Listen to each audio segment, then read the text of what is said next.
So I'm here at City Hall. We've just had Police and Crime Committee today. In particular, we've been looking at the IOPC, the Independent Office for Police Conduct. Disappointingly, they refused to turn up today, so we're going to try and rebook them later in the month. What was interesting, though, talking to the Met Police and to the Mayor's Office of Policing and Crime, two issues in particular I think came out. One was about body-worn video cameras that the police use to document their interactions. Quite a frustrating exchange where I think members of the committee, we would quite like that footage to be available to help us understand as assembly members and to help you understand as the public what's actually gone on when there are claims about what the police have or haven't done.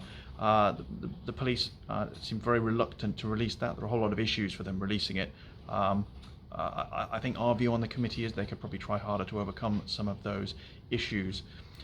The other thing that was really interesting, I asked a very broad question about what works well and what works badly about the current process.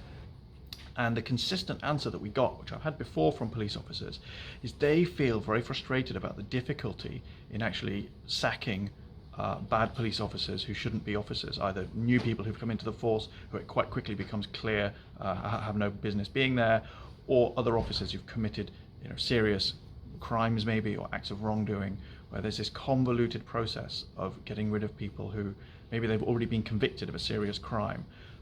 So I think there's some work for us to do there. Recommendations we'll be making about how the regulations that dictate how those processes can happen, whether those can be changed so that actually that process that we'd all like to see of bad police officers actually being removed.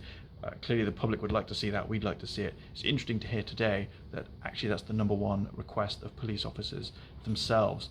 The disappointing thing, as I say, the IOPC weren't here today. They declined to turn up to be on the panel.